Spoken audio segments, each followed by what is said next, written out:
तो आज हम वादक और वाद्य यंत्र के 150 प्रश्नों को यहाँ पर बड़े ही आसान तरीके से देखेंगे। प्रश्न 1 है, शतांतरी वीणा, जिसका अर्थ है 100 तारों वाली वीणा, किस वाद्य यंत्र का प्राचीन संस्कृत नाम है? विकल्प हैं ए तानपुरा, बी सारंगी, सी सरोद या फिर डी संतूर। इसका सही उत्तर है डी संतूर। संतूर। जी, यहाँ नाम में ही पूरा रहस्य छिपा हुआ है। संस्कृत में शत का मतलब होता है 100 और तंत्री का मतलब होता है तार। 100 तारों वाली। बिल्कुल। प्राचीन काल में जो शतांतरी वीणा थी वही समय के साथ कश्मीर की वादियों में विकसित होकर आज का संतूर बन गई है। अच्छा। ये असल में अखरोट की लकड़ी से बना एक बक्सा होता है जिस पर बहुत सारे तार खिंचे होते हैं और इसे लकड़ी की छोटी छड़ियों से आघात करके बजाया जाता है। ये वाकई दिलचस्प है कि कैसे एक नाम ही उस वाद्य यंत्र की पूरी बनावट बयान कर देता है। आघात की बात हो ही रही है तो हमारा अगला प्रश्न भी इसी तकनीक पर आधारित है। प्रश्न 2, उस संगीत वाद्य यंत्र का चयन कीजिए जो आघात के माध्यम से नहीं बजाया जाता है या किसी वस्तु पर प्रहार करके नहीं बजाया जाता। विकल्प हैं ए पखावज, बी तबला, सी शहनाई और डी ड्रम। इस प्रश्न का सही उत्तर है सी शहनाई। शहनाई। हाँ, देखिए, संगीत की दुनिया में वाद्य यंत्रों को उनके बजने के तरीके से बांटा जाता है। पखावज, तबला और ड्रम, ये तीनों ही अवनद्ध वाद्य की श्रेणी में आते हैं। मतलब जिन पर प्रहार किया जाता है। एकदम सही। इनमें चमड़े या किसी झिल्ली पर हाथ या छड़ी से प्रहार किया जाता है, लेकिन शहनाई एक सुशिर वाद्य है। इसे हवा के प्रवाह यानी फूंक मारकर बजाया जाता है। तो ये आघात की श्रेणी से बिल्कुल बाहर हो जाती है। जी बिल्कुल। यानी अगर वाद्य यंत्रों की बुनियादी कार्यप्रणाली को समझ लिया जाए तो ऐसे सवाल कभी गलत नहीं होंगे। हवा और तारों के इसी अंतर को स्पष्ट करता है हमारा अगला सवाल। प्रश्न 3, निम्नलिखित में से कौन सा तार वाला एक वाद्य यंत्र नहीं है? विकल्प हैं ए बांसुरी, बी वायलिन, सी गिटार और डी सारंगी। उत्तर है ए बांसुरी। यह पिछले प्रश्न से ही जुड़ा हुआ एक तार्किक सवाल है। वायलिन, गिटार और सारंगी, इन तीनों में ध्वनि उत्पन्न करने के लिए तारों का कंपन बहुत जरूरी होता है, जबकि बांसुरी पूरी तरह से हवा के दबाव और उंगलियों के नियंत्रण पर काम करती है। इसमें कोई तार नहीं होता। बिल्कुल नहीं। एकदम स्पष्ट। अब हम वाद्य यंत्रों की बनावट से आगे बढ़कर उन महान हस्तियों की बात करेंगे जिन्होंने अपना पूरा जीवन इन वाद्य यंत्रों को समर्पित कर दिया। राष्ट्रीय सम्मानों से जुड़े प्रश्न हमेशा महत्वपूर्ण होते हैं। प्रश्न 4, हारमोनियम वादक तुलसीदास बोरकर को 2016 में किस सम्मान से सम्मानित किया गया था? विकल्प हैं ए भारत रत्न, बी पद्मश्री, सी पद्मभूषण और डी पद्म विभूषण। इसका उत्तर है बी पद्मश्री। तुलसीदास बोरकर जी का नाम भारतीय शास्त्रीय संगीत और मराठी नाट्य संगीत में हारमोनियम वादन के लिए बहुत आदर से लिया जाता है। हारमोनियम तो अक्सर सहयोग के लिए इस्तेमाल होता है ना? हाँ, यही ध्यान देने वाली बात है। हारमोनियम जैसे वाद्य यंत्र को जो अक्सर गायन में सहयोगी की भूमिका निभाता है, उसे मुख्य पटल पर लाने वाले गिने चुने उस्ताद ही हैं। वर्ष 2016 और पद्मश्री का ये जुड़ाव एक पक्का तथ्य है जिसे परीक्षाओं के लिए याद रखा जाना चाहिए। बिल्कुल। किसी सहयोगी वाद्य यंत्र को इस मुकाम तक ले जाना बड़ी बात है। ऐसे ही एक और सर्वोच्च सम्मान का जिक्र अगले प्रश्न में है। प्रश्न 5, शास्त्रीय सरोद वादक अमजद अली खान को वर्ष 2001 में भारत सरकार द्वारा किससे सम्मानित किया गया था?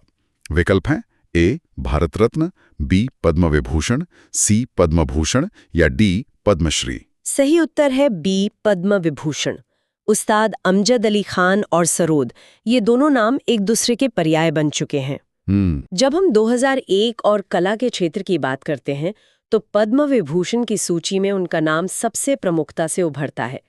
सरोद वादन में उनके बंगश घराने का बहुत बड़ा योगदान है और ये पुरस्कार उसी लंबी विरासत का सम्मान है। अमजद अली खान साहब के सरोद की गूंज तो पूरी दुनिया ने सुनी है। अब सरोद वादन के एक और बहुत बड़े स्तंभ की ओर चलते हैं। प्रश्न 6, अली अकबर खां किस वादन के लिए जाने जाते हैं? विकल्प है ए इकतारा, बी सरोद, सी सारंगी और डी तानपुरा। इसका सटीक उत्तर है बी सरोद। उस्ताद अली अकबर खां 20वीं सदी के सबसे महान सरोद वादकों में से एक थे। अच्छा। वे महान संगीतकार बाबा अलाउद्दीन खान के पुत्र थे। अगर अमजद अली खान साहब की अपनी एक विशिष्ट शैली है, तो अली अकबर खान साहब की शैली अत्यंत गहरी और ध्यानपूर्ण मानी जाती थी। सरोद को अंतर्राष्ट्रीय स्तर पर पहचान दिलाने में भी उनका बड़ा हाथ था। बिल्कुल। ये जानना बहुत दिलचस्प है कि एक ही वाद्य यंत्र के दो महान उस्ताद अपनी अपनी अलग पहचान रखते हैं। अब बात करते हैं एक ऐसे दिग्गज की जिन्होंने संगीत को सिर्फ बजाया ही नहीं बल्कि संस्थागत रूप भी दिया। प्रश्न 7, कौन से भारतीय संगीतकार और सितार वादक नेशनल ऑर्केस्ट्रा ऑफ इंडिया के संस्थापक हैं? विकल्प हैं ए किशन महाराज, बी सितारा देवी, सी शाहिद परवेज खान और डी रविशंकर। सही उत्तर है डी रविशंकर। पंडित रविशंकर। जी, पंडित रविशंकर जी सिर्फ एक विश्व प्रसिद्ध सितार वादक ही नहीं थे, बल्कि वे एक दूरदर्शी संगीतकार भी थे। जब वे ऑल इंडिया रेडियो से जुड़े थे, तब उन्होंने वाद्यवृंद यानी नेशनल ऑर्केस्ट्रा की स्थापना की थी। अच्छा, वाद्यवृंद। हाँ, इसका उद्देश्य भारतीय वाद्य यंत्रों का उपयोग करके पाश्चात्य सिम्फनी की तरह एक ऑर्केस्ट्रा तैयार करना था। ये भारतीय संगीत के इतिहास में एक बहुत बड़ा प्रयोग था। सच में, ये तथ्य उनकी बहुमुखी प्रतिभा को दर्शाता है। चलिए, अब वायलिन की दुनिया से जुड़ा एक हालिया प्रश्न लेते हैं। प्रश्न 8, भारतीय शास्त्रीय वायलिन वादक अनंतानु रामामणि को 2021 में किस पुरस्कार से सम्मानित किया गया?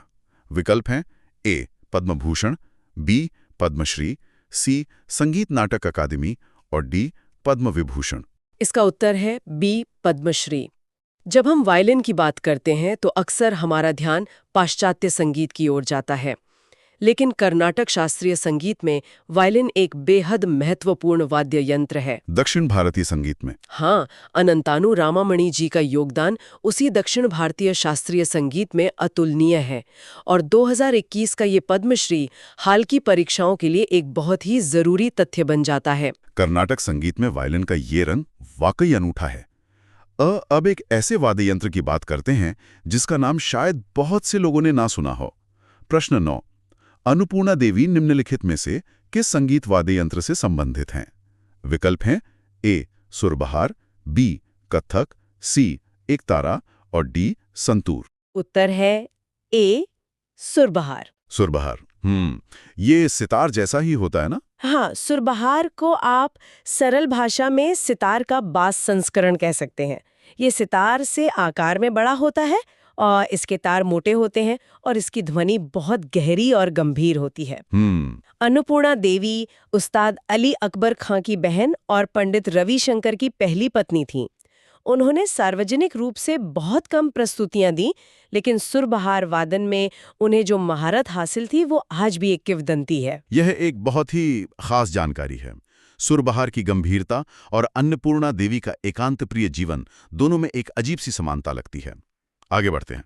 प्रश्न 10, पद्म भूषण पुरस्कार से सम्मानित उस्ताद साबरी खान निम्नलिखित में से कौन सा संगीत वाद्य यंत्र बजाते थे?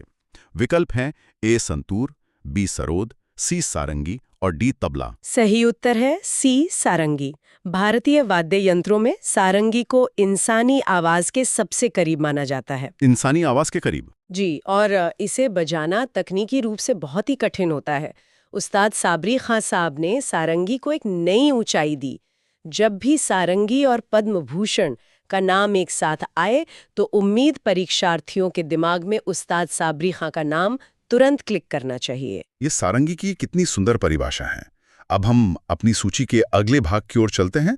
प्रश्न 11, उस्ताद विलायत खान किस वाद्य यंत्र से संबंधित हैं? विकल्प हैं ए बांसुरी, बी वायलिन, सी सितार और डी गिटार। इस प्रश्न का उत्तर है सी सितार। उस्ताद विलायत खां इटावा घराने के बहुत बड़े सितार वादक थे। उनकी खासियत ये थी कि उन्होंने सितार पर गायकी अंग का विकास किया। यानी वे सितार के तारों पर कुछ इस तरह मींड लेते थे या खिंचाव लेते थे कि ऐसा लगता था जैसे सितार गा रहा हो। कमाल है। पंडित रविशंकर के बाद अगर सितार में कोई सबसे बड़ा नाम लिया जाता है तो वो उस्ताद विलायत खां का ही है। ये गायकी अंग वाला तथ्य बहुत गहराई लिए हुए है। अब हम एक ऐसी उपलब्धि की बात करेंगे जिसने भारतीय संगीत का डंका अंतर्राष्ट्रीय स्तर पर बजाया। प्रश्न 12, पंडित विश्व मोहन भट्ट ने वर्ष 1994 में अपनी album a meeting by the river के लिए कौन सा पुरस्कार जीता था? विकल्प हैं ए ग्रैमी, बी संगीत नाटक अकादमी, सी ऑस्कर और डी संगीत कला निधि। इसका सटीक उत्तर है ए, ग्रैमी। ग्रैमी पुरस्कार। हाँ, ये एक ऐतिहासिक क्षण था। वाह। पंडित विश्व मोहन भट्ट ने पाश्चात्य गिटार को भारतीय शास्त्रीय संगीत के अनुकूल बनाकर मोहन वीणा का आविष्कार किया। ओहो, मोहन वीणा। बिल्कुल। 1994 में उनकी album a meeting by the river, जो उन्होंने अमेरिकी गिटारिस्ट राय कूडर के साथ मिलकर बनाई थी, उसे सर्वश्रेष्ठ विश्व संगीत एल्बम का ग्रैमी मिला था। यह पूर्व और पश्चिम के संगीत का एक बहुत ही अद्भुत संवाद था। वाकई, ग्रैमी जीतना और वो भी एक नए आविष्कारित वाद्य यंत्र मोहन वीणा पर, ये एक असाधारण बात है। अब आधुनिक गिटार से वापस एक बहुत ही प्राचीन वाद्य यंत्र की ओर लौटते हैं। प्रश्न 13। उस्ताद असद अली खान निम्नलिखित में से किस भारतीय वाद्य यंत्र बजाने के लिए जाने जाते थे?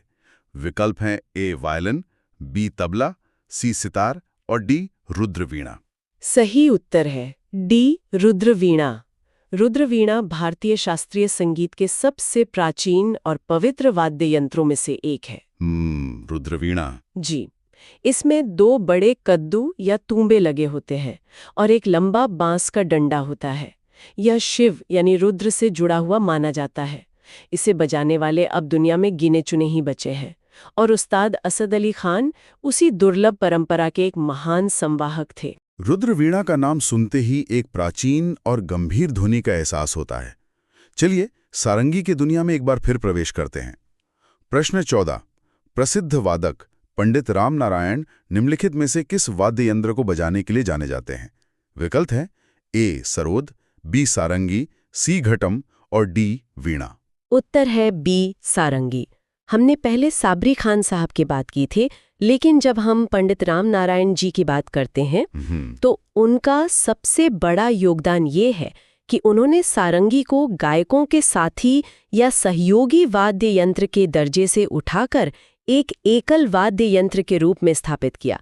सारंगी को मंच के बीचों बीच लाने का श्रेय उन्हीं को जाता है। सहयोगी भूमिका से मुख्य नायक बनने का ये सफर बहुत प्रेरणादायक है। अब वाद्य यंत्रों से थोड़ा हटकर आवाज के जादूगर की बात करते हैं।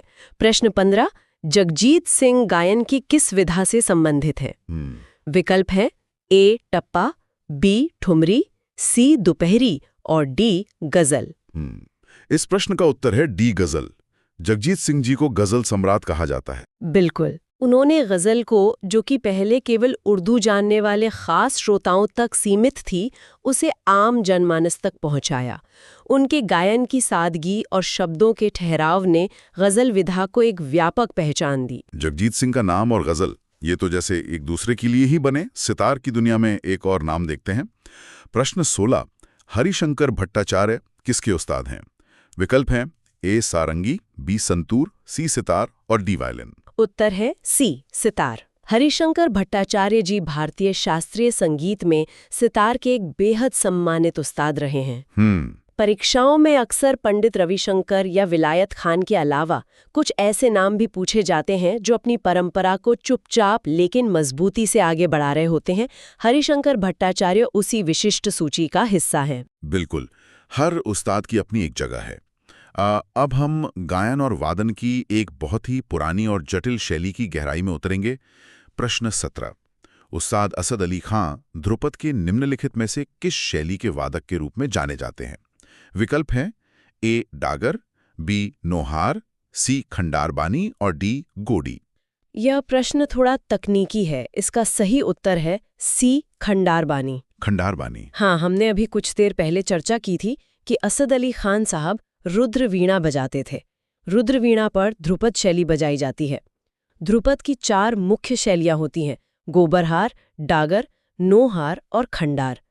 इनमें से जो खंडारबानी है वह अपनी ओजस्वी, भारी और वीर रस से भरपूर शैली के लिए जानी जाती है। अच्छा। और खान साहब इसी खंडारबानी के महारथी थे। खंडार बानी और रुद्रवीणा, ये जानकारी सच में किसी गहन चर्चा से कम नहीं है। अब हम उत्तर भारत से दक्षिण भारत की एक बहुत ही अनोखी लय की ओर चलते हैं। प्रश्न 18। टी.एच. विनायकरम और राजारत्नम पिल्लई किस वाद्य यंत्र के प्रतिपादक हैं? विकल्प हैं ए मेंडलिन, बी मृदंगम, सी नादस्वरम और डी घटम। इसका सटीक उत्तर है डी घटम। घटम। वही मिट्टी का घड़ा। एकदम सही। घटम असल में एक विशेष प्रकार की मिट्टी से पकाया गया घड़ा होता है, जो कर्नाटक संगीत में ताल वाद्य के रूप में प्रयोग होता है। इसे वादक अपनी गोद में रखकर उंगलियों, हथेलियों और यहाँ तक कि अंगूठियों से प्रहार करके बजाता है। टी.एच. विनायकरम, जिन्हें विक्कू विनायकरम भी कहा जाता है, उन्होंने इस मिट्टी के घड़े को ग्रैमी पुरस्कार तक पहुंचा दिया है। एक मिट्टी का घड़ा और अंतर्राष्ट्रीय स्तर पर ड्रेमी, यह भारतीय संगीत की असली ताकत है। अगले प्रश्न की तरफ बढ़ते हैं, जो एक बार फिर सितार के वर्चस्व की बात करता है। प्रश्न 19, निम्नलिखित में से कौन सा संगीतकार संगीत वाद्य यंत्र सितार पर अपनी महारत के लिए लोकप्रिय है? विकल्प हैं ए. बहादुर खान, बी. विलायत खान, सी. अमजद अली खान और डी. अली अकबर खान। उत्तर है बी. विलायत खान। यहाँ विकल्पों को ध्यान से देखना जरूरी है। अमजद अली खान और अली अकबर खान तो सरोद वाले हैं। बिल्कुल, दोनों ही सरोद के दिग्गज हैं जिनकी हमने पहले चर्चा की है। इसलिए जब सितार की महारत की बात आती है तो गायकी अंग के उस्ताद विलायत खान साहब का नाम अपने आप स्पष्ट हो जाता है। परीक्षाओं में विकल्प छांटने की तकनीक ऐसे ही प्रश्नों में काम आती है। यह एक बहुत ही व्यवहारिक सलाह है। एलिमिनेशन मेथड, यानी विकल्पों को काटना भी सही उत्तर तक पहुंचने का एक शानदार तरीका है। अब प्रश्न 20 देखते हैं।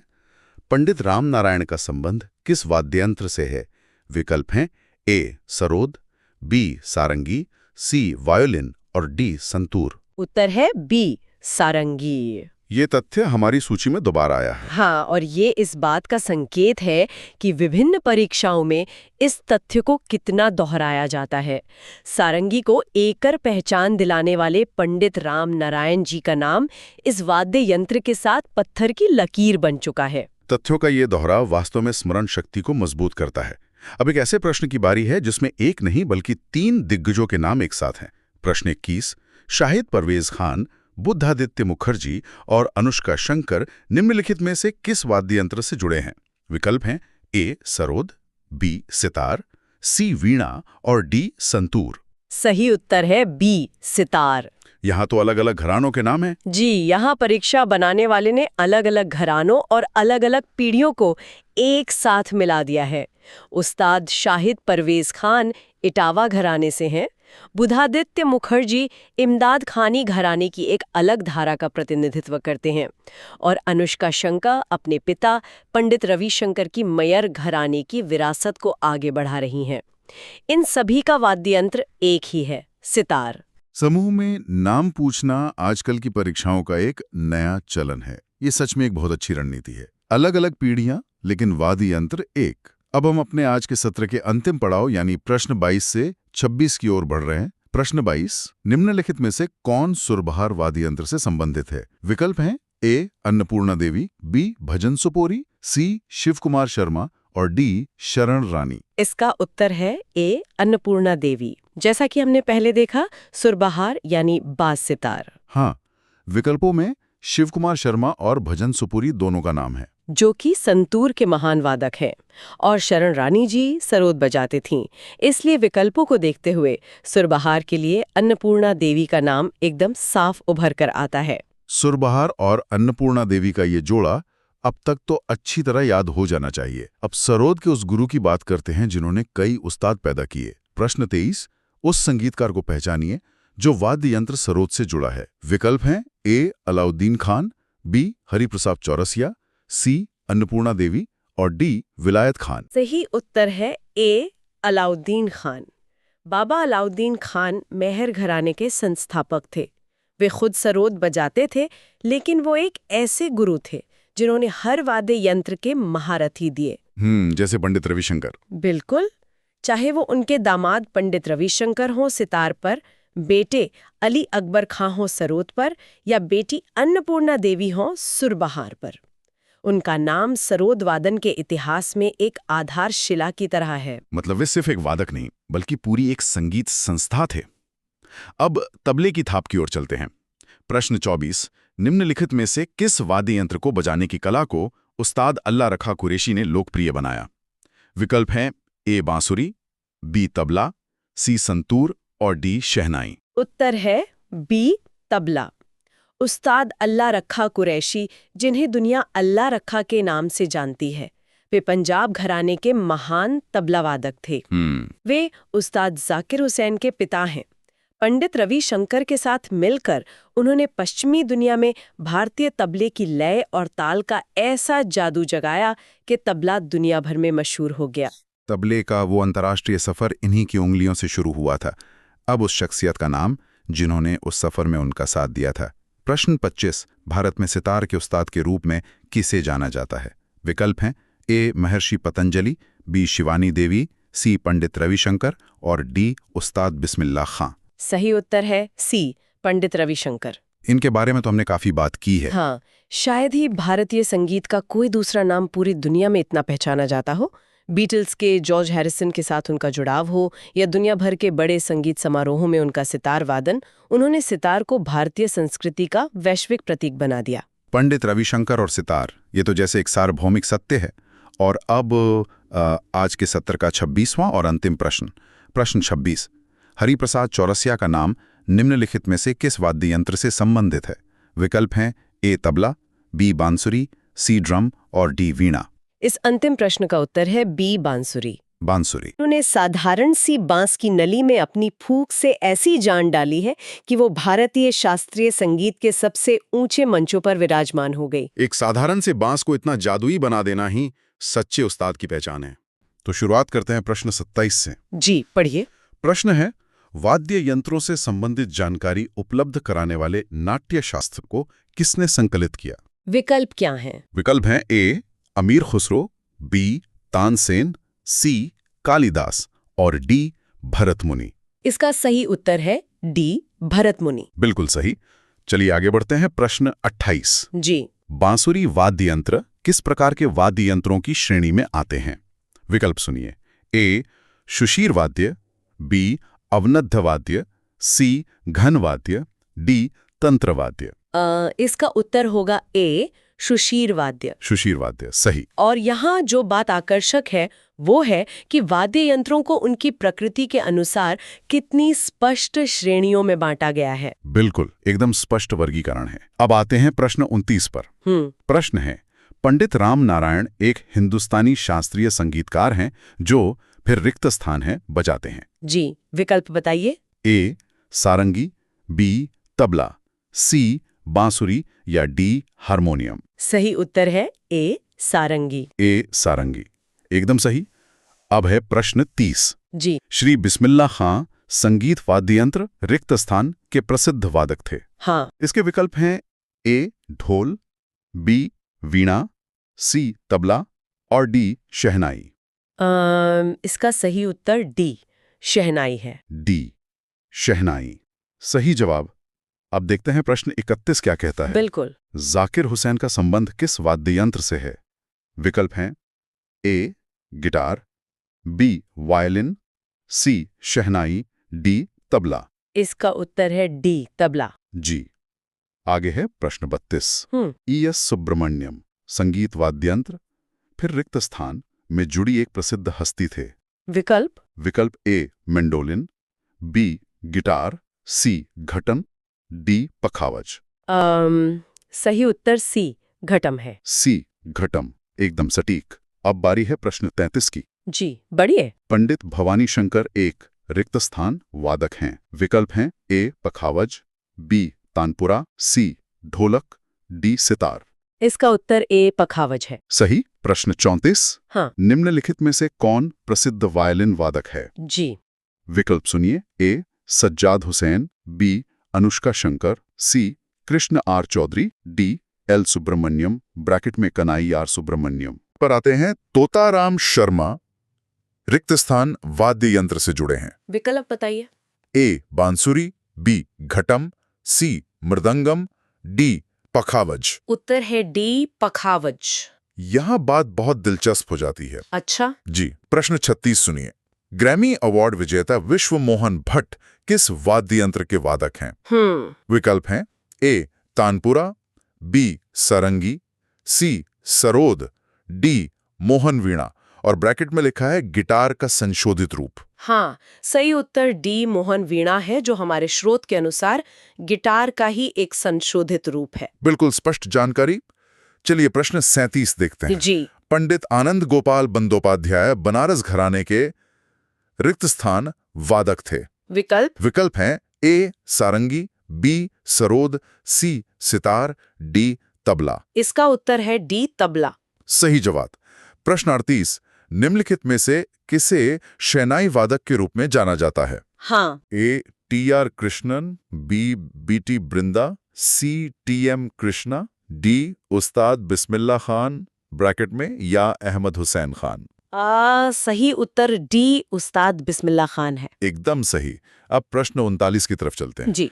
निम्नलिखित में से कौन भारत की एकमात्र प्रसिद्ध महिला शहनाई वादक हैं? बहुत अच्छा प्रश्न है। विकल्प ए गौहर जान, बी बिनोदिनी दासी, सी बागेश्वरी कमर, डी रसूलन बाई। सही उत्तर सी बागेश्वरी कमर है। बिल्कुल। प्रश्न 40 पद्म भूषण पुरस्कार से सम्मानित उस्ताद साबरी खां एक रिक्त स्थान वादक थे।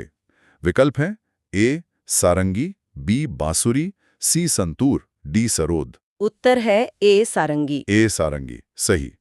अगला है प्रश्न 41। जी। प्रसिद्ध संगीतकार शकूर खां निम्नलिखित में से किस वाद्य यंत्र से संबंधित हैं? विकल्प बताइए। ए सितार, बी सरोद, सी सारंगी, डी संतूर। इसका उत्तर सी सारंगी है। सही जवाब। प्रश्न 42 की बात करते हैं। निम्नलिखित में से कौन सा वाद्ययंत्र अनोखे लाल मिश्रा द्वारा बजाया जाता है? विकल्प हैं ए सुरबहार, बी सरोद, सी शहनाई, डी तबला। सही उत्तर डी तबला है। बिल्कुल। प्रश्न 43 निम्नलिखित में से कौन सितार वादक हैं? ए शिव कुमार शर्मा, बी शाहिद परवेज, सी सुल्तान खान, डी शेख चिन्नो मौलाना। उत्तर है बी शाहिद परवेज। बी शाहिद परवेज एकदम सही। प्रश्न 44 हाफिज अली खान रिक्त स्थान बजाने वाले एक भारतीय संगीतकार थे। विकल्प क्या है?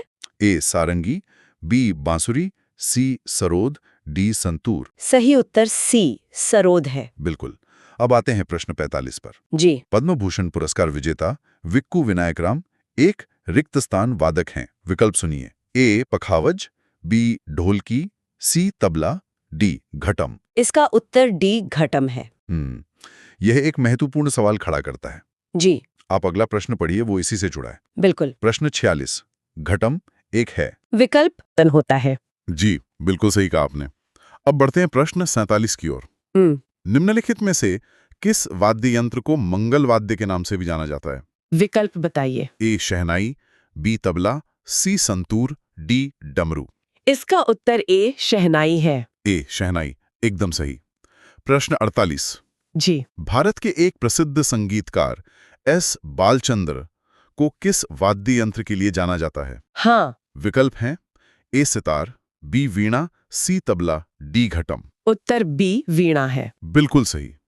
प्रश्न 49 संतूर को एक लोकप्रिय शास्त्रीय वाद्य यंत्र बनाने का श्रेय किसे दिया जाता है? विकल्प। ए शिव कुमार शर्मा, बी भजन सुपोरी, सी राहुल शर्मा, डी उल्लास बापट। सही उत्तर ए शिव कुमार शर्मा है। ए शिव कुमार शर्मा एकदम सही। अब हम अंतिम कुछ प्रश्नों पर हैं। प्रश्न 50 जी। पद्म भूषण से सम्मानित उस्ताद सुल्तान खान एक रिक्त स्थान वादक हैं। विकल्प हैं ए मृदंगम, बी वायलिन, सी तबला, डी सारंगी। उत्तर है डी सारंगी। सही जवाब। प्रश्न 51 पद्म भूषण पुरस्कार से सम्मानित पंडित निखिल ज्योति घोष एक रिक्त स्थान वादक थे। विकल्प बताइए। ए सरोद, बी तबला, सी हारमोनियम, डी बांसुरी। सही उत्तर बी तबला है। बी तबला एकदम सही। और अब इस सेट का अंतिम प्रश्न, प्रश्न 52। जी पढ़िए। द्वारम वेंकटस्वामी नायडू निम्नलिखित में से कौन सा संगीत वाद्य यंत्र बजाते थे? विकल्प क्या है? ए वायलिन, बी मैंडोलिन, सी वीणा, डी नादस्वरम। इसका उत्तर ए वायोलिन है। बहुत बढ़िया। मैं प्रश्न संख्या 53 पढ़ती हूँ। जी। प्रश्न 53 पंडित पन्नालाल घोष, जिन्हें अमल ज्योति घोष के नाम से भी जाना जाता है, एक रिक्त स्थान वादक और संगीतकार थे। इसके विकल्प है ए सितार, बी सरोद, सी तबला, डी बांसुरी। उत्तर है डी बांसुरी। यहाँ जो सबसे गौर करने वाली बात है वो है पन्नालाल घोष जी का दूसरा नाम। स्रोत में स्पष्ट लिखा है अमल ज्योति घोष। तो बांसुरी के साथ साथ ये नाम भी याद रखने योग्य तथ्य है। बिल्कुल सही। अब आगे बढ़ते हैं प्रश्न संख्या 54 पर। पंडित स्वप्न चौधरी रिक्त स्थान वाद्य यंत्र से जुड़े हैं। विकल्प ए वीणा, विकल्प बी हारमोनियम, विकल्प सी तबला, विकल्प डी बांसुरी। इसका उत्तर है सी तबला। तो स्रोत में तबले का जिक्र आ चुका है जी, और आगे भी आएगा। अब प्रश्न संख्या 55 देखते हैं। ललगुडी गोपाला अय्यर जयरमन निम्नलिखित में से कौन सा वाद्य यंत्र बजाते थे? विकल्प ए हारमोनियम, विकल्प बी बांसुरी, विकल्प सी मृदंगम, विकल्प डी वायलिन। सही उत्तर है डी वायलिन। स्रोत की इस जानकारी से पता चलता है कि वायलिन जैसे वाद्य यंत्र भी भारतीय शास्त्रीय संगीत का एक अभिन्न हिस्सा हैं। एकदम सही।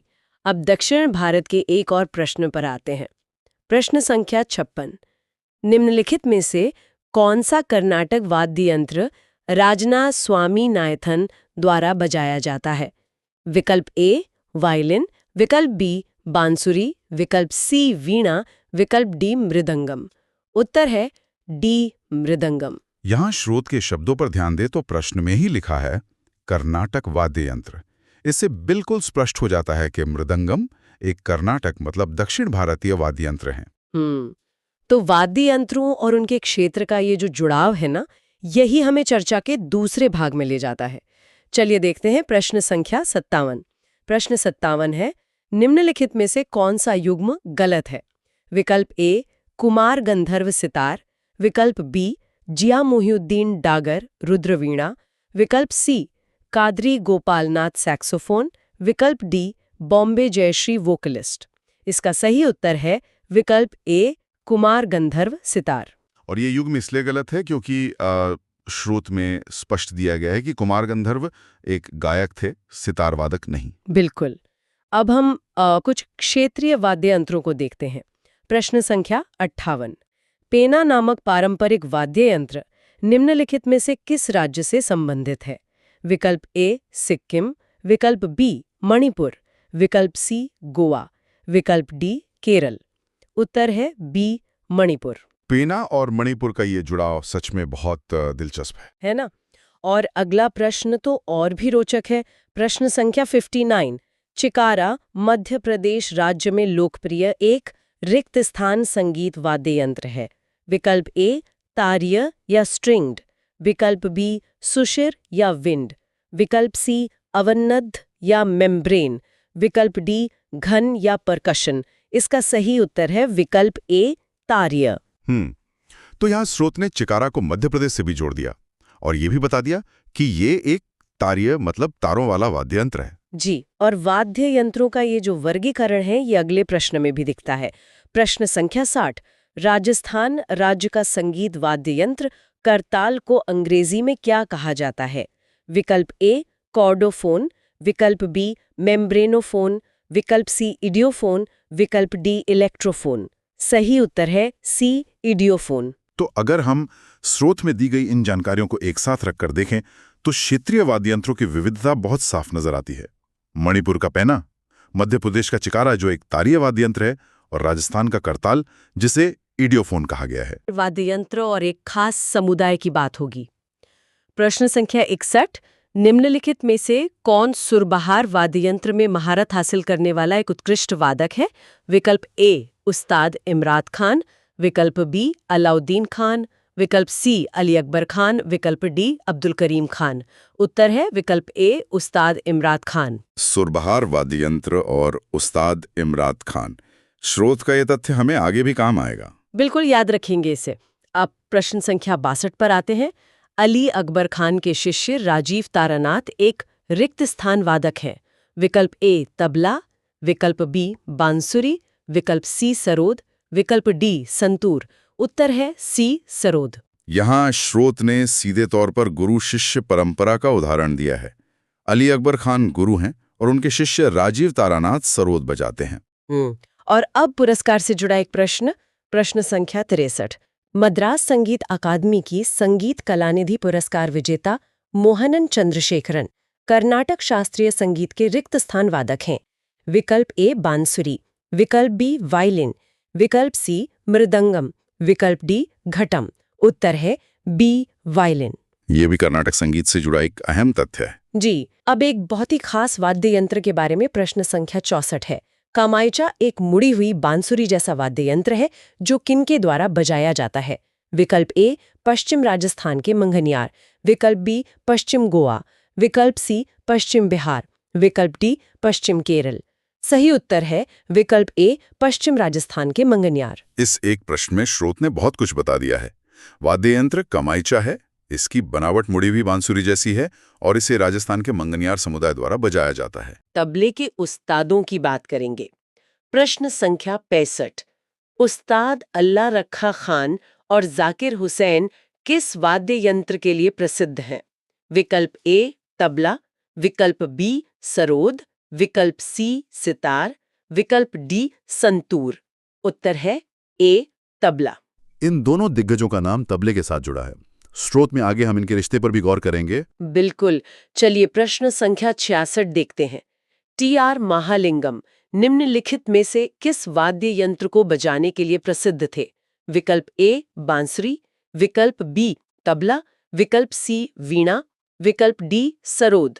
उत्तर है ए बांसुरी। तो पन्नालाल घोष जी के बाद अब बांसुरी में ये एक और बड़ा नाम आ गया। अब सर्वोच्च सम्मान की बात करते हैं। प्रश्न संख्या 67।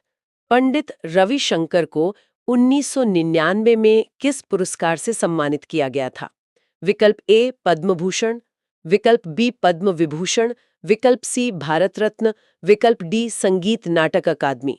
सही उत्तर है सी भारत रत्न। पुरस्कार के साथ साथ ये वर्ष 1999 याद रखना बहुत जरूरी है। एकदम। अब प्रश्न संख्या 68। शेख चिन्न मौलाना किस वाद्य यंत्र से जुड़े थे? विकल्प ए नादस्वरम, विकल्प बी शहनाई, विकल्प सी सितार, विकल्प डी वायलिन। उत्तर है ए नादस्वरम। नादस्वरम भी एक बहुत ही पारंपरिक वाद्य यंत्र है। जी। और अब फिर से एक भारत रत्न का प्रश्न। प्रश्न संख्या 69। बिस्मिल्लाह खान को भारत रत्न किस वर्ष दिया गया था? विकल्प ए 2000, विकल्प बी 2001, विकल्प सी 2002, विकल्प डी 1999। उत्तर है बी 2001। अगर हम स्रोत की जानकारियों को जोड़ें तो पंडित रविशंकर जी को 1999 में और बिस्मिल्लाह खान जी को 2001 में भारत रत्न मिला। ये दोनों वर्ष बहुत अहम हैं। बहुत ही सटीक बात पकड़ी आपने। अब प्रश्न संख्या 70 की ओर बढ़ते हैं। अल्लाह रखा खान के पुत्र का नाम क्या है जो एक प्रसिद्ध तबला वादक हैं? विकल्प ए जाकिर हुसैन, विकल्प बी फयाज खान, विकल्प सी लतीफ खान, विकल्प डी किशन महाराज। उत्तर है ए जाकिर हुसैन। तो जैसा हमने प्रश्न 65 में देखा था, स्रोत ने यहाँ साफ कर दिया है कि अल्लाह रखा खान और जाकिर हुसैन पिता पुत्र हैं और दोनों ही तबले के दिग्गज हैं। जी। अब फिर से वाद्य यंत्रों की श्रेणी पर एक प्रश्न है। प्रश्न संख्या 71। निम्नलिखित में से कौन सा वाद्य यंत्र ताल वाद्य यंत्र या परकशन की श्रेणी में आता है? विकल्प ए मृदंगम, विकल्प बी वायलिन, विकल्प सी गिटार, विकल्प डी बांसुरी। सही उत्तर है ए मृदंगम। स्रोत ने यहाँ मृदंगम को ताल वाद्य यंत्र की स्पष्ट श्रेणी में रख दिया है। बिल्कुल। और अब श्रोताओं, हम इस चर्चा के अंतिम भाग में आ गए हैं। यहाँ हम संतूर, सरोद, सितार और शहनाई के उस्तादों पर एक के बाद एक कई प्रश्न देखेंगे। मैं प्रश्न 72 पढ़ती हूँ। जी बताइए। प्रश्न 72। शिव कुमार शर्मा का संबंध किस वाद्य यंत्र से है? विकल्प ए संतूर, विकल्प बी सितार, विकल्प सी सरोद, विकल्प डी वीणा। उत्तर है ए संतूर। तो संतूर के लिए स्रोत में शिव कुमार शर्मा जी का नाम आ गया। प्रश्न 73। अमजद अली खान किस वाद्य यंत्र के प्रसिद्ध वादक हैं? विकल्प ए सितार, विकल्प बी सरोद, विकल्प सी तबला, विकल्प डी बांसुरी। उत्तर है बी सरोद। सरोद वादन में ये एक और बड़ा तथ्य है। प्रश्न 74। पंडित हरि प्रसाद चौरसिया का संबंध किस वाद्य यंत्र से है? विकल्प ए बांसुरी, विकल्प बी संतूर, विकल्प सी शहनाई, विकल्प डी तबला। उत्तर है ए बांसुरी। बांसुरी वादकों की ये सूची स्रोत में काफी लंबी होती जा रही है। बिल्कुल। अब प्रश्न 75। उस्ताद बिस्मिल्लाह खान किस वाद्य यंत्र को बजाते थे? विकल्प ए शहनाई, विकल्प बी बांसुरी, विकल्प सी तबला, विकल्प डी सरोद। उत्तर है ए शहनाई। वही बिस्मिल्लाह खान जी जिन्हें 2001 में भारत रत्न मिला, स्रोत ने उन्हें शहनाई के साथ जोड़ दिया है। जी। प्रश्न 76 देखते हैं। किशन महाराज किस वाद्य यंत्र के प्रमुख वादक हैं? विकल्प ए तबला, विकल्प बी सितार, विकल्प सी सरोद, विकल्प डी वीणा। उत्तर है ए तबला। तबले के लिए भी एक और नया नाम हमें यहाँ मिल गया। और अब प्रश्न 77। निखिल बनर्जी का संबंध किस वाद्य यंत्र से है? विकल्प ए सितार, विकल्प बी तबला, विकल्प सी सरोद, विकल्प डी बांसुरी। उत्तर है ए सितार।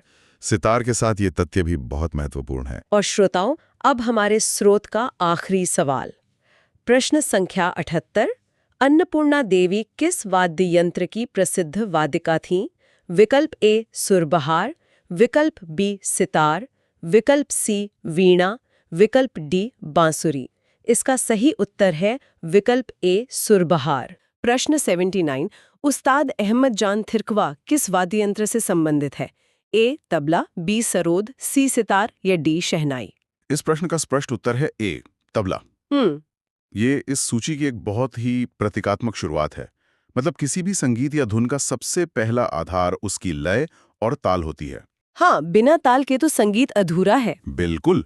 और तबला हिंदुस्तानी संगीत में उसी लय का प्रतिनिधित्व करता है। उस्ताद अहमद जान थिरकवा का नाम इस ताल वाद्य के साथ जुड़ना हमें ये बताता है कि कैसे एक कलाकार वाद्य यंत्र की पहचान बन जाता है। ये बहुत बड़ी बात है।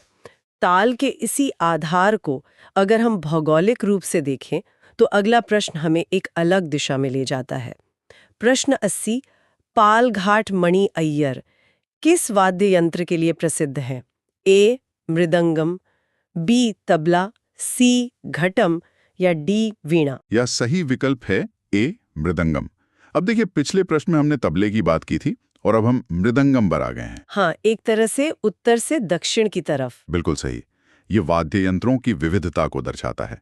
जहां तबला मुख्य रूप से उत्तर भारतीय या हिंदुस्तानी शास्त्रीय संगीत का आधार है, वहीं मृदंगम दक्षिण भारतीय मतलब कर्नाटक संगीत की धड़कन है। ये दिखाता है कि पूरे भारत में लय को साधने के अलग अलग लेकिन समान रूप से समृद्ध तरीके मौजूद हैं। ये उत्तर और दक्षिण का संतुलन सच में दिलचस्प है। अब प्रश्न 81 एक बहुत ही अलग विषय यानी वंशावली पर रोशनी डालता है। प्रश्न 81। अनुष्का शंकर किस प्रसिद्ध सितार वादक की पुत्री हैं?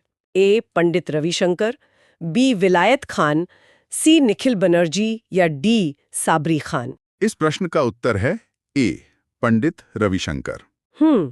ये तथ्य केवल एक पारिवारिक रिश्ते की जानकारी नहीं देता, बल्कि भारतीय शास्त्रीय संगीत की सबसे बड़ी परंपरा यानी ज्ञान के हस्तांतरण को दर्शाता है। एक पीढ़ी से दूसरी पीढ़ी तक। हाँ, कला किस तरह एक पीढ़ी से दूसरी पीढ़ी तक सफर करती है, अनुष्का शंकर और पंडित रविशंकर का ये संबंध उसका एक जीवंत उदाहरण है। संगीत की ये विरासत गुरु शिष्य परंपरा और पारिवारिक जड़ों के माध्यम से ही जीवित रहती है। कला का ये सफर सचमुच गहरा है। अगला प्रश्न हमें फिर से दक्षिण की ओर ले चलता है। प्रश्न 82। लालगुडी जयराम किस वाद्य यंत्र के महारथी थे? ए वायलिन, बी वीणा, सी बांसुरी या डी सरोद। सही उत्तर है ए वायलिन। इस उत्तर में जो बात छुपी है वो यह है कि वायलिन मूल रूप से एक पश्चिमी वाद्य यंत्र माना जाता है। हाँ, ये तो बाहर से आया था। बिल्कुल। लेकिन लालगुडी जयराम जैसे महारथियों का नाम इसके साथ जुड़ना ये साबित करता है कि भारतीय शास्त्रीय संगीत किसी भी वाद्ययंत्र को अपनी शैली और सुरों में ढालने की क्षमता रखता है। आज वायलिन कर्नाटक संगीत का एक अभिन्न अंग है। वायलिन के इस सफर के बाद आइए एक ऐसे वाद्य यंत्र की ओर लौटते हैं जिसकी जड़ें पूरी तरह से प्राचीन भारतीय परंपरा में है। प्रश्न 83। असद अली खान किस वाद्य यंत्र के वादक थे? ए रुद्र वीणा, बी सरस्वती वीणा, सी विचित्र वीणा या डी सितार। यहाँ सही विकल्प है ए रुद्र वीणा। अगर हम केवल विकल्पों पर ही गौर करें, 3 तरह की वीणा दी गई हैं। हाँ, सरस्वती वीणा, विचित्र वीणा और रुद्र वीणा, ये सभी नाम बताते हैं कि केवल एक वीणा श्रेणी के भीतर ही कितनी विविधता मौजूद है। बहुत ज्यादा। रुद्र वीणा अपनी बहुत ही गंभीर, गहरी और गूंजती ही ध्वनि के लिए जानी जाती है और असद अली खान जैसे कलाकारों ने इस प्राचीन कला को संरक्षित करने का बहुत महत्वपूर्ण काम किया है। कला को संरक्षित करने वाले इन महारथियों को मिलने वाले सम्मान की बात भी स्रोत सामग्री में दी गई है। प्रश्न 84, जाकिर हुसैन को पद्म विभूषण से किस वर्ष सम्मानित किया गया? ए 2023, बी 2022, सी 2021 या डी 2020? इसका सही उत्तर है ए 2023। ये तो बहुत हाल ही की बात है। बिल्कुल, ये हमारे विश्लेषण में एक बहुत ही समकालीन और हालिया मील का पत्थर जोड़ता है। जाकिर हुसैन एक ऐसे कलाकार हैं जिन्होंने तबले को वैश्विक स्तर पर एक नई पहचान दिलाई। 2023 में उन्हें पद्म विभूषण मिलना ये स्पष्ट करता है कि शास्त्रीय संगीत की प्रासंगिकता और उसका सम्मान आज के आधुनिक दौर में भी उतना ही ऊंचा है। और इस पहले भाग का अंतिम प्रश्न किसी कलाकार की भौगोलिक जड़ों के बारे में है। प्रश्न 85, पंडित शिवकुमार शर्मा का जन्म कहाँ हुआ था? ए जम्मू, बी दिल्ली, सी मुंबई या डी वाराणसी? सही उत्तर है ए जम्मू। ये तथ्य शास्त्रीय संगीत के भौगोलिक विस्तार को दर्शाता है। अक्सर संगीत को कुछ विशिष्ट शहरों या घरानों तक सीमित मान लिया जाता है। हाँ, जैसे बनारस या दिल्ली। सही कहा, लेकिन ये उत्तर साबित करता है कि महान कला और कलाकारों का उदय जम्मू की घाटियों से लेकर भारत के किसी भी हिस्से से हो सकता है। यह बात सच में बहुत दिलचस्प हो जाती है, क्योंकि अब हम प्रश्नों के दूसरे भाग में प्रवेश कर रहे हैं, जहां स्रोत सामग्री हमें वाद्य यंत्रों की वैज्ञानिक और तकनीकी श्रेणियों, तारों की झंकार और सुरों के जादू को समझने का मौका देती है। प्रश्न 86, रुद्र वीणा किस प्रकार का वाद्य यंत्र है? ए तार वाद्य, बी शुशीर वाद्य, सी अवनद्द वाद्य या डी घन वाद्य? सही उत्तर है ए तार वाद्य। इसे स्ट्रिंग्ड इंस्ट्रूमेंट भी कहते हैं। ये वाद्य यंत्रों के वर्गीकरण का एक बहुत ही वैज्ञानिक तरीका है। रुद्र वीणा में ध्वनि का मुख्य स्रोत खींचे हुए तार या स्ट्रिंग्स होते हैं। हाँ। जब इन तारों को छेड़ा जाता है तो उनसे जो कंपन या वाइब्रेशन पैदा होता है वही संगीत में बदल जाता है। ये तकनीकी ज्ञान वाद्य यंत्र की कार्यप्रणाली को समझने के लिए बहुत जरूरी है। ध्वनि विज्ञान के इस पहलू को ध्यान में रखते हुए आइए अगले प्रश्न पर चलते हैं। प्रश्न 87, सुब्रमण्यम किस वाद्य यंत्र के प्रसिद्ध वादक हैं? ए वायलिन, बी गिटार, सी सरोद या डी सितार? विकल्पों को देखते हुए सही उत्तर है ए वायलिन। वायलिन का एक और जिक्र? हमारी इस सूची में ये वायलिन का दूसरा बड़ा संदर्भ है। ये बार बार वायलिन का आना इस बात को पुष्ट करता है कि तार वाद्य या स्ट्रिंग श्रेणी में इस वाद्य यंत्र ने भारतीय संगीत परिदृश्य में कितनी मजबूत और स्थायी जगह बना ली है। वाद्य यंत्रों की इस लंबी चर्चा के बीच अगला प्रश्न दिशा को थोड़ा बदलता है। प्रश्न 88, एम.एस. सुब्बुलक्ष्मी का संबंध किससे था?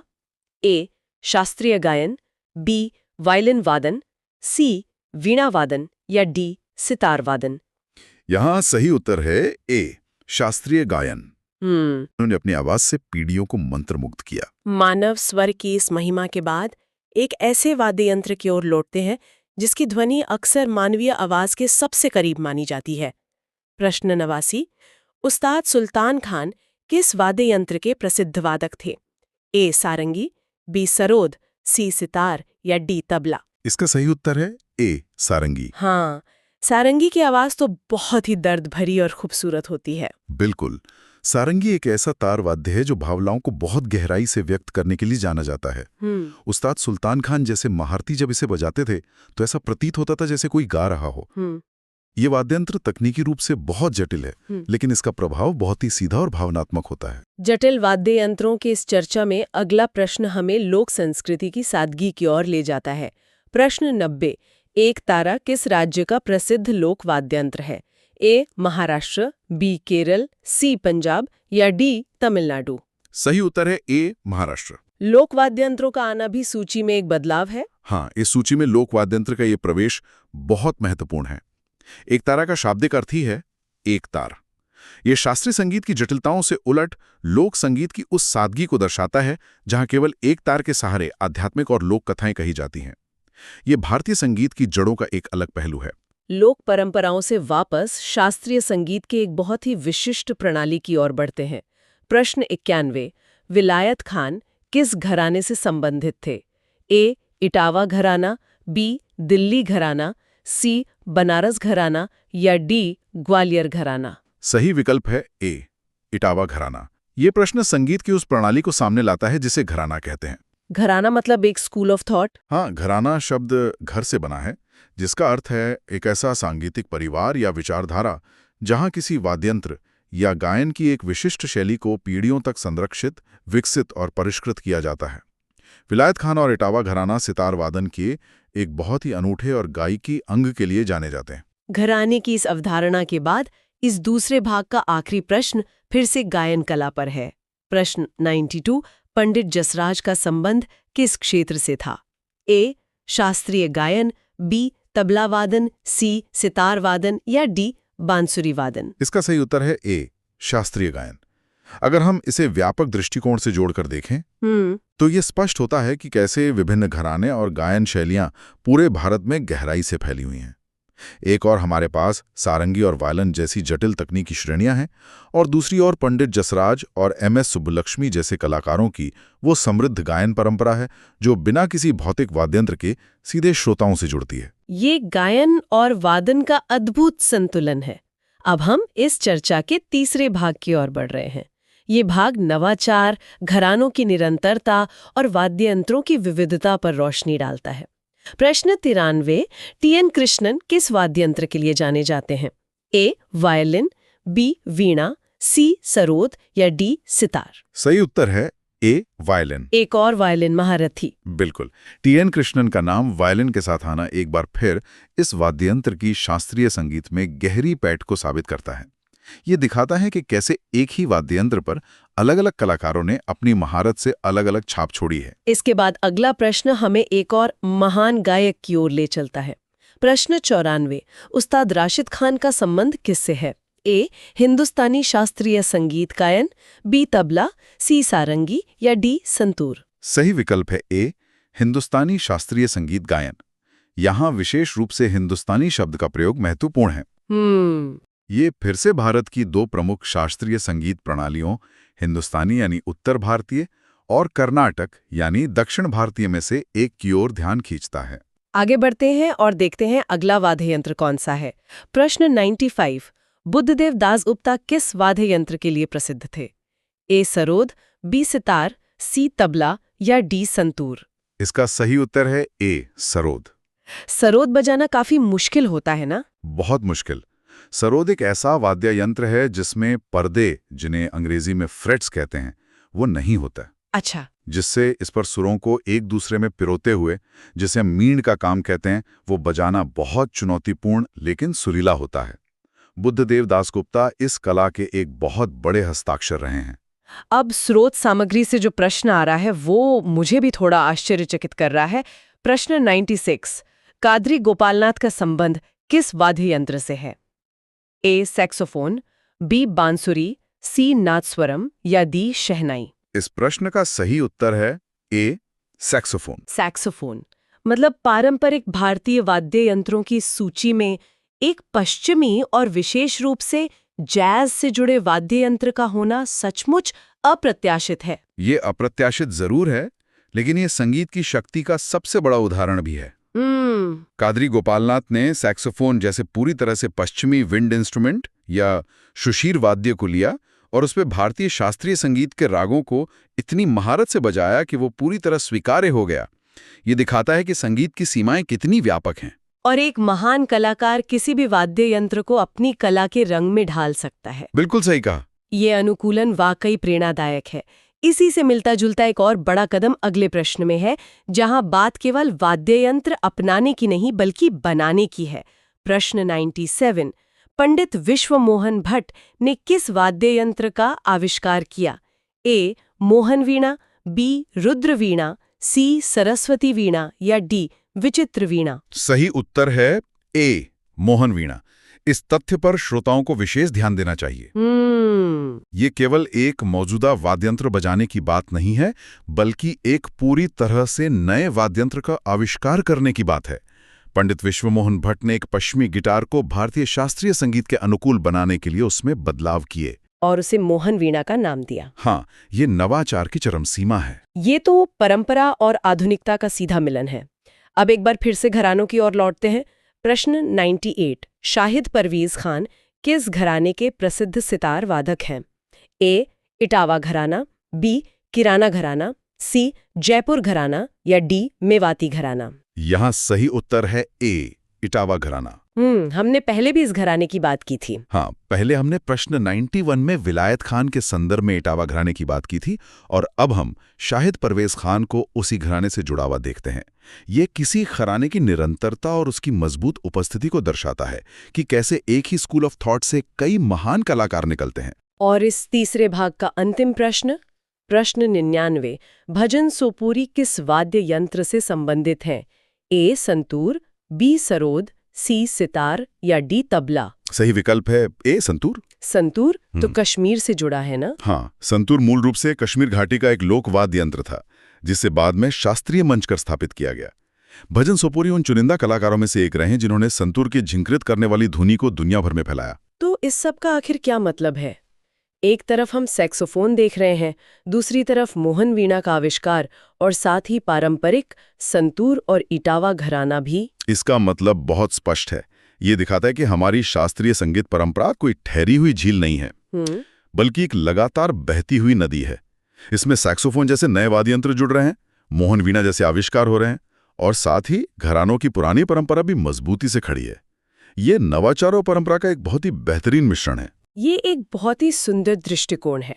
अब हम अपनी इस चर्चा के अंतिम और चौथे भाग में प्रवेश करें हैं, जो वाद्य यंत्रों की भौतिक प्रकृति, कलाकारों की स्मृतियों और उन्हें मिलने वाले सर्वोच्च सम्मानों पर केंद्रित है। प्रश्न 100, उस्ताद साबरी खान किस वाद्य यंत्र के प्रसिद्ध वादक थे? ए. सारंगी, बी. सरोद, सी. तबला या डी. संतूर? सही उत्तर है ए. सारंगी। एक बार फिर सारंगी का ये संदर्भ बताता है कि इस वाद्य यंत्र को बजाना भले ही कितना ही कठिन हो, लेकिन साबरी खान जैसे उस्तादों ने इसकी कला को हमेशा जीवित रखा है। अब वाद्य यंत्रों के वर्गीकरण से जुड़ा एक बहुत ही तकनीकी प्रश्न हमारे सामने है। प्रश्न 101, मृदंगम किस प्रकार का वाद्य यंत्र है? ए. शुशिर वाद्य, बी. अवनद वाद्य, सी. घन वाद्य या डी. तार वाद्य? यहाँ सही विकल्प है बी. अवनद वाद्य। अवनद का मतलब झिल्ली या मेम्ब्रेन वाला वाद्य ना? बिल्कुल।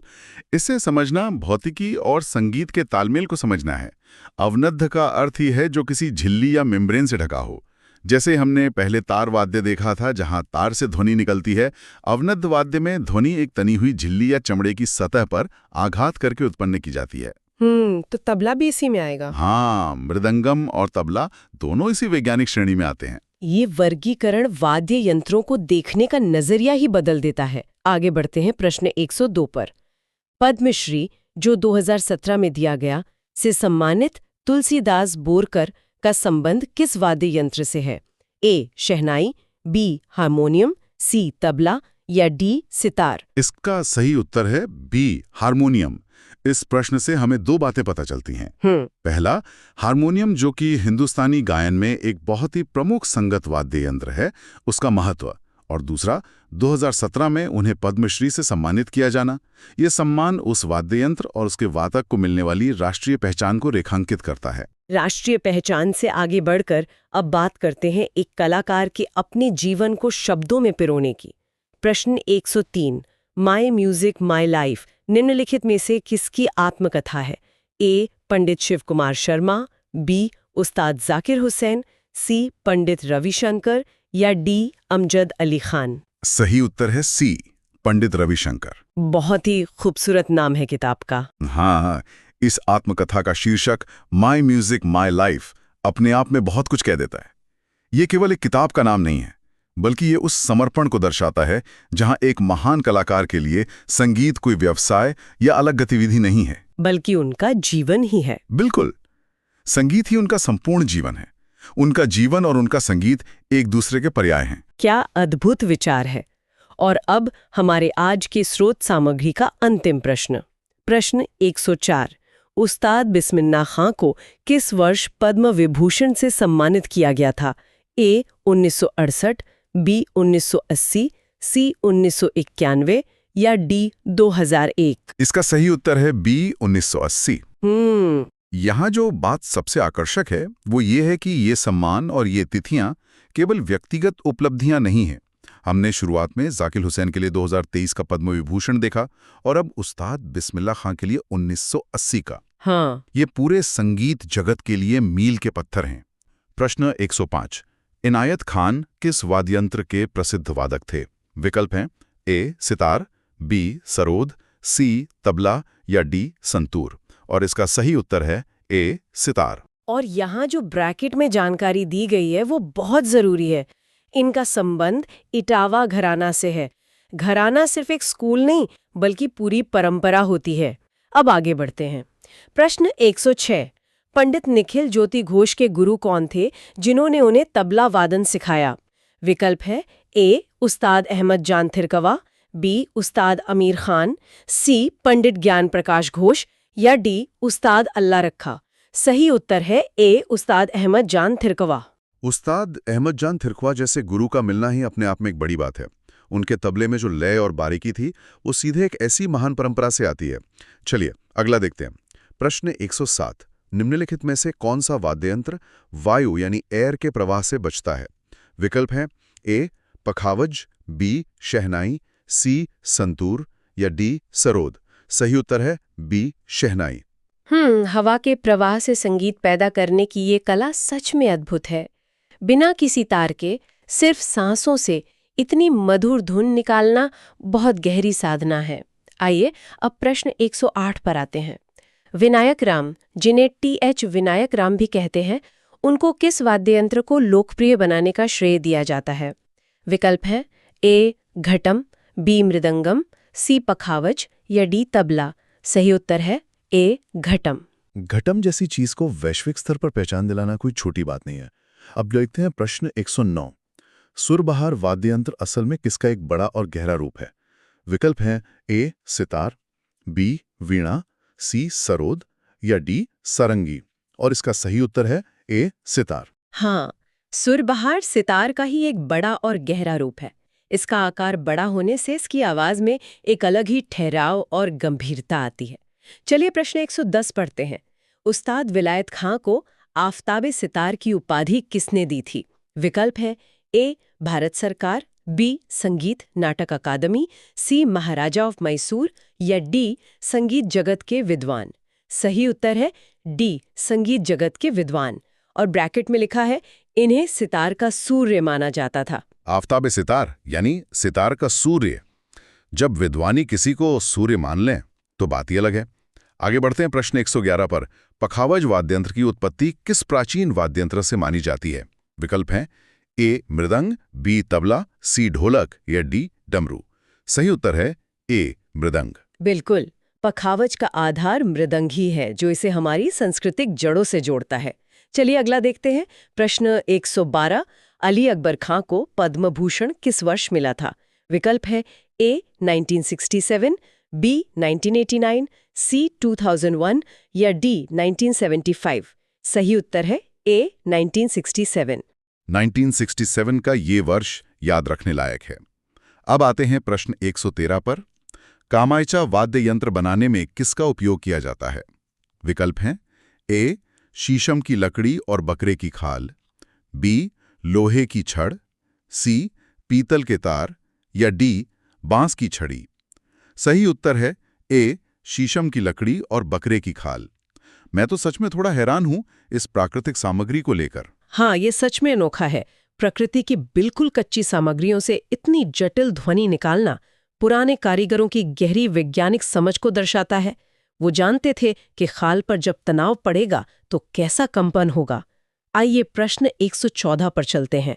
सितार वाद्य यंत्र का जनक किसे माना जाता है? विकल्प हैं ए तानसेन, बी अमीर खुसरो, सी पंडित रविशंकर या डी स्वामी हरिदास। सही उत्तर है बी, अमीर खुसरो। अमीर खुसरो का नाम तो इतिहास में कई जगह आता है, पर सितार के जनक के रूप में उनकी यह पहचान कमाल की है। आगे बढ़ते हैं प्रश्न 115 पर। पंडित चौरसिया ने वृंदावन गुरुकुल की स्थापना कहाँ की है? विकल्प हैं ए, मुंबई और भुवनेश्वर, बी, दिल्ली और आगरा, सी, वाराणसी और पटना, या डी, कोलकाता और चेन्नई। सही उत्तर है ए, मुंबई और भुवनेश्वर। प्राचीन परंपरा को इन आधुनिक शहरों में इस तरह के गुरुकुलों के माध्यम से जिंदा रखना एक बड़ा कदम है।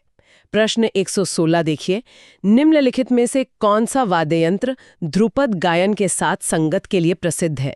विकल्प है ए, तबला, बी, पखावज, सी, गिटार, या डी, वायलिन। सही उत्तर है बी, पखावज। क्योंकि ध्रुपद एक बहुत गंभीर शैली है, तो पखावज की भारी आवाज उसके साथ बिल्कुल सही बैठती है। प्रश्न 117 देखते हैं। बुद्धदेव दासगुप्ता किस घराने के सरोद वादक थे? विकल्प हैं ए, शाहजहांपुर घराना, बी, मेहर घराना, सी, ग्वालियर घराना, या डी, दिल्ली घराना। सही उत्तर है ए, शाहजहांपुर घराना। सही बात है। हर घराने के वादन शैली अपनी एक अलग बोली की तरह होती है।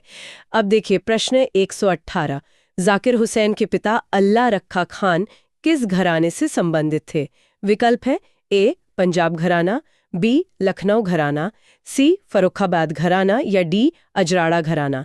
सही उत्तर है ए, पंजाब घराना। पंजाब घराना अपनी ऊर्जा के लिए ही तो जाना जाता है, बहुत ही शानदार। प्रश्न 119 पे आते हैं। नादस्वरम मुख्य रूप से भारत के किस क्षेत्र का प्रसिद्ध वाद्य यंत्र है? विकल्प है ए, उत्तर भारत, बी, दक्षिण भारत, सी, पूर्वी भारत, या डी, पश्चिमी भारत। सही उत्तर है बी, दक्षिण भारत। दक्षिण भारत की संस्कृति और वहाँ के मंदिरों में नादस्वरम की गूंज एक बहुत ही अहम हिस्सा है। आगे बढ़ते हैं प्रश्न 120। शेख चिन्न मौलाना को किस वर्ष पद्मश्री से सम्मानित किया गया? विकल्प है ए, 1998, बी, 1977, सी, 2005, या डी, 1982। सही उत्तर है बी, 1977। 1977 का यह सम्मान दक्षिण भारतीय वाद्य यंत्रों की बड़ी स्वीकृति थी। आइए अगले प्रश्न पर। प्रश्न 121। निम्नलिखित में से कौन मेहर घराने के संस्थापक थे? विकल्प हैं ए, अलाउद्दीन खान, बी, अमजद अली खान, सी, रविशंकर, या डी, अली अकबर खान। सही उत्तर है ए, अलाउद्दीन खान। अलाउद्दीन खान का नाम तो भारतीय संगीत की दिशा बदलने वाले दिग्गजों में शामिल है। अब प्रश्न 122। पंडित स्वप्न चौधरी किस घराने के तबला वादक हैं? विकल्प है ए, लखनऊ घराना, बी, बनारस घराना, सी, लखनऊ और बनारस दोनों, या डी, दिल्ली घराना। सही उत्तर है ए, लखनऊ घराना। लखनऊ घराने की नज़ाकत और उसका शाही अंदाज वाकई अलग है। प्रश्न 123 देखिए। सारंगी वाद्य यंत्र में कुल कितने मुख्य तार होते हैं? विकल्प हैं ए, 3 से 4, बी, 7, सी, 10, या डी, 20। सही उत्तर है ए, 3 से 4। में एक बहुत दिलचस्प जानकारी है। इसमें मुख्य तार तो 3-4 ही होते हैं, लेकिन इसमें सहायक तार बहुत अधिक होते हैं। मतलब जब मुख्य तारों को छेड़ा जाता है तो उनके पीछे के वो दर्जनों सहायक तार अपने आप कंपन करने लगते हैं। यही इसे मानवीय आवाज के करीब लाता है। आइए प्रश्न 124 पर चलते हैं। भजन सुपोरी को संतूर बजाने के लिए कौन सी शैली का विशेषज्ञ माना जाता था? विकल्प है ए, सुफियाना घराना, बी, किराना घराना, सी, आगरा घराना, या डी, ग्वालियर घराना। सही उत्तर है ए, सुफियाना घराना। सुफियाना अंदाज और संतूर की रहस्यमयी झंकार एक अलग ही माहौल बनाते हैं। अब प्रश्न 125। घटम बनाने के लिए मुख्य रूप से किस सामग्री का उपयोग होता है? विकल्प हैं ए, पीतल, बी, तांबा, सी, पकी हुई मिट्टी, या डी, लकड़ी।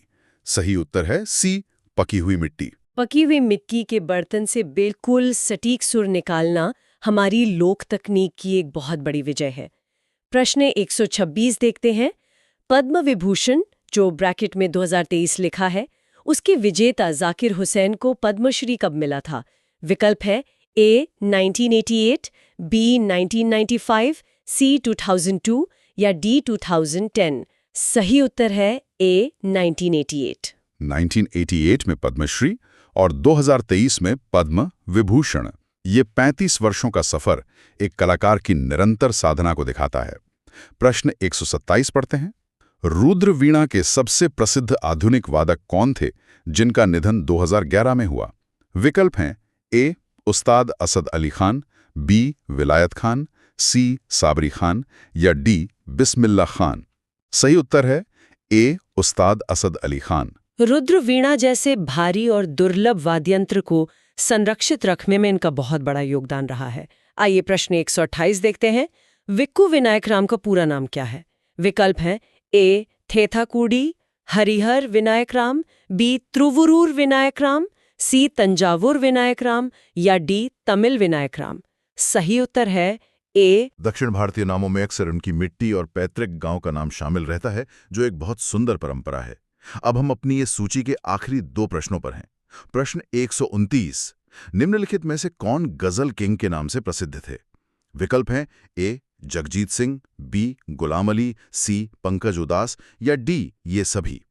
सही उत्तर है डी ये सभी। हाँ, और यहाँ ब्रैकेट में एक स्पष्टीकरण है कि भले ही उत्तर ये सभी है, लेकिन इन सब में जगजीत सिंह सबसे प्रमुख हैं। इसलिए गजल किंग की उपाधि विशेष रूप से उनके साथ जुड़ती है। चलिए अब इस चर्चा के अंतिम प्रश्न पर चलते हैं। प्रश्न 130। बांसुरी वाद्य यंत्र में आमतौर पर कितने छेद या होल्स होते हैं? विकल्प है ए 4, बी 6 to 7, सी 10 या डी 12। सही उत्तर है बी 6 to 7। एक खाली बांस और केवल 6 से 7 छिद्र, और उसी से ब्रह्मांड के सारे सुर निकाल आते हैं। कमाल है। प्रश्न 131 है। पंडित आनंद गोपाल बंदोपाध्याय किसके शिष्य थे? विकल्प है ए पंडित महादेव प्रसाद मिश्र, बी पंडित किशन महाराज, सी उस्ताज अल्लाह रखा या डी साबरी खान। इसका सही उत्तर है विकल्प ए पंडित महादेव प्रसाद मिश्र। पंडित आनंद गोपाल बंदोपाध्याय ने बनारस घराने की बारीकियां इन्हीं से सीखी थीं। मतलब गुरु शिष्य परंपरा का एक बेहतरीन उदाहरण। हाँ बिल्कुल। हमारी परंपरा में गुरु अपनी पूरी कला अगली पीढ़ी में ट्रांसफर करता है। सही बात है। चलिए प्रश्न 132 पर आते हैं। चैती और कजरी गायन के साथ कौन सा वाद्य यंत्र अधिक बजता है? विकल्प बताइए। विकल्प है ए ढोलक या तबला, बी सितार, सी वीणा और डी संतूर।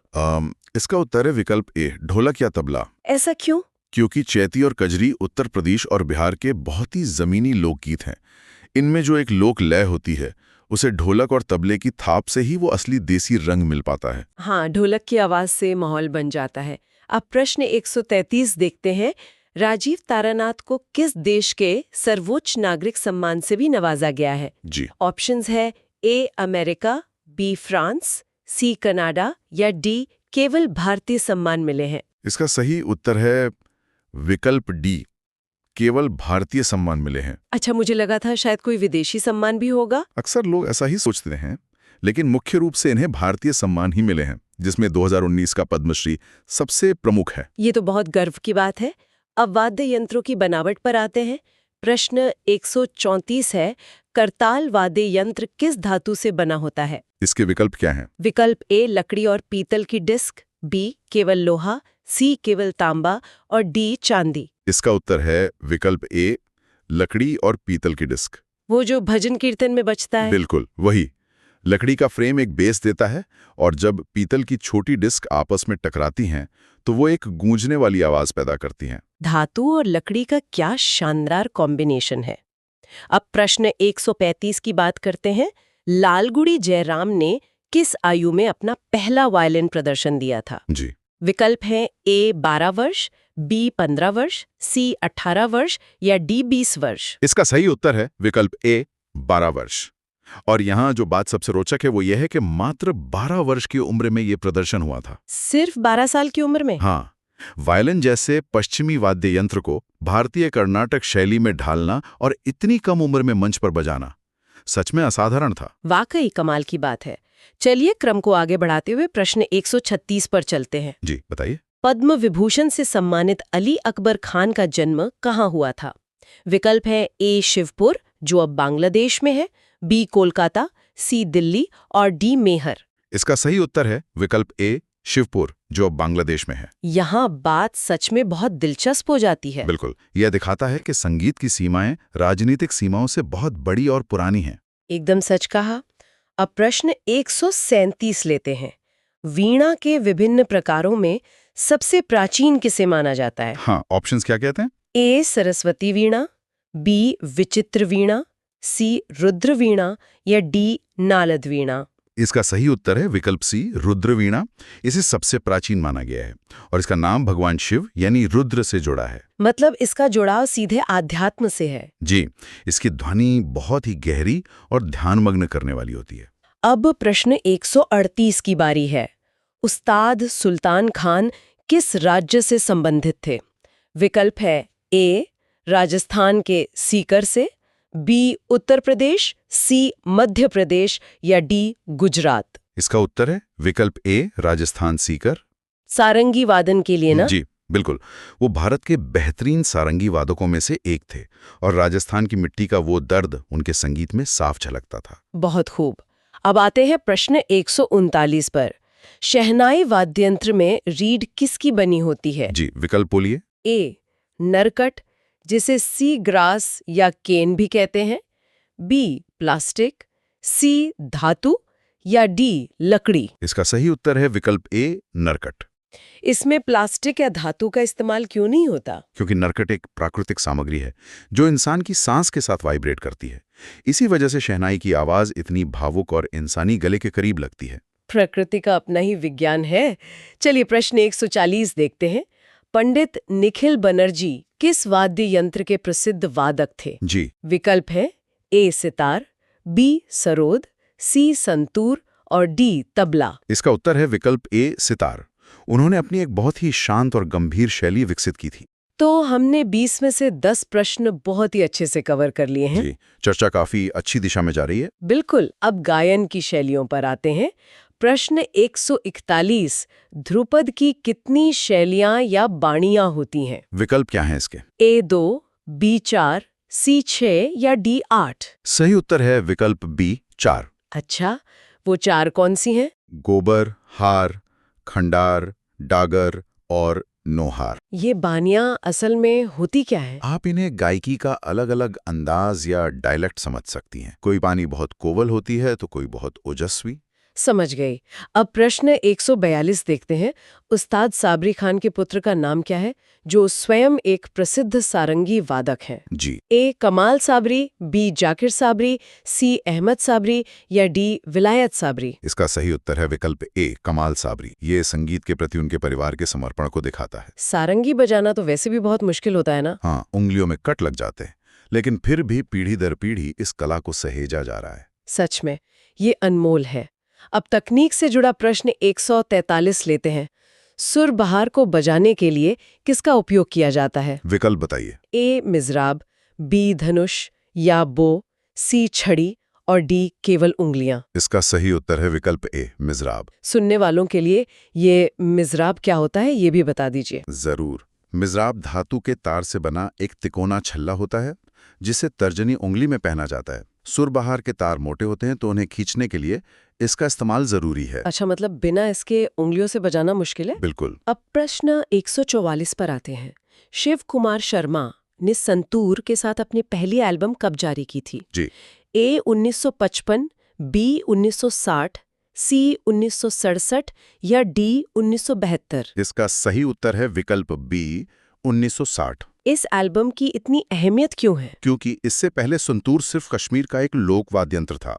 इस एल्बम ने उसे शास्त्रीय संगीत के मुख्य मंच पर ला खड़ा किया। एक बहुत बड़ा बदलाव था ये। अब प्रश्न 145 है, पंडित भवानी शंकर ने तबला वादन किस घराने से सीखा? विकल्प क्या दिए श्रुत में? ए अजराड़ा घराना, बी पंजाब घराना, सी दिल्ली घराना और डी फर्रुखाबाद घराना। इसका सही उत्तर है विकल्प ए, अजराड़ा घराना। यहाँ एक और दिलचस्प बात है कि इन्होंने पखावज में भी ख्याति प्राप्त की। तबला और पखावज दोनों में। हाँ, और अगर हम इसे बड़े परिदृश्य से जोड़ें तो ये दिखाता है कि घराने संगीत को संरक्षित करने में और बुनियादी तालीम को मजबूत करने में कितने महत्वपूर्ण रहे हैं। तो इस सब का अब क्या मतलब है? यही कि ये सिर्फ कला नहीं बल्कि पूरा एक विज्ञान है जो पीढ़ियों से चला आ रहा है। बिल्कुल। चलिए अब प्रश्न 146 पर चलते हैं।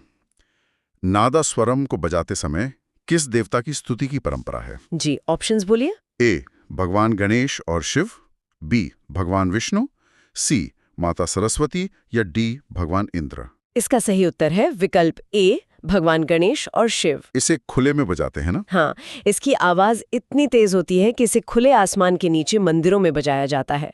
इसीलिए शुरुआत स्तुति से होती है। बहुत ही सुंदर परंपरा है। अब प्रश्न 147 जो थोड़ा हैरान करने वाला है। संतूर में कुल कितने तार होते हैं? जी। ऑप्शंस हैं ए 72 से 100, बी 20, सी 50 या डी 150। इसका सही उत्तर है विकल्प ए, 72 से 100 तार। 100 तार, इन्हें ट्यून करना तो बहुत मुश्किल काम होगा। बिल्कुल, हर एक तार को सटीक पिच पर ट्यून करना पड़ता है और इन्हें उंगलियों से नहीं बल्कि लकड़ी की छोटी छड़ियों से पीटा जाता है। ये गणित और कला का कमाल का मेल है।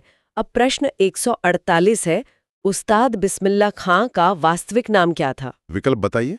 ए कमरुद्दीन खां, बी शमशुद्दीन खां, सी ज़ियाउद्दीन खां और डी अमान अली खां। सही उत्तर है विकल्प ए, कमरुद्दीन खां। बिस्मिल्लाह नाम फिर कैसे पड़ा? उनके दादा ने उन्हें देखकर बिस्मिल्लाह कहा था और वही नाम इतिहास में अमर हो गया। क्या बात है। अब हम आ गए हैं प्रश्न 149 पर।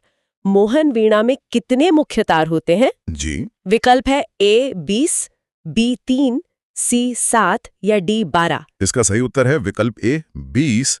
लेकिन इसमें एक बहुत जरूरी जानकारी है कि इन 20 में से सिर्फ 3 मुख्य तार होते हैं और बाकी सहायक तार होते हैं। ये सहायक तार बिना छुए ही गूंजते हैं ना? बिल्कुल। जब मुख्य तारों से ध्वनि निकलती है तो नीचे लगे सहायक तार उसे पकड़कर कांपने लगते हैं, जिससे वो जादुई गूंज पैदा होती है। सच में ये भौतिक विज्ञान का बहुत ही सुंदर इस्तेमाल है। अब आते हैं हमारी सूची के आखिरी प्रश्न पर, यानी प्रश्न 150। जी। निम्नलिखित में से किसे तबला का जादूगर कहा जाता था? ऑप्शंस हैं ए अहमद जान थिरकवा, बी किशन महाराज, सी अल्लाह रखा और डी जाकिर हुसैन। सही उत्तर है विकल्प ए, अहमद जान थिरकवा। जादूगर की उपाधि क्यों? क्योंकि उनके वादन में इतनी मिठास और तेजी थी कि लगता था जैसे तबला कोई गीत गा रहा हो। सुनने वाले सच में मंत्रमुग्ध हो जाते थे।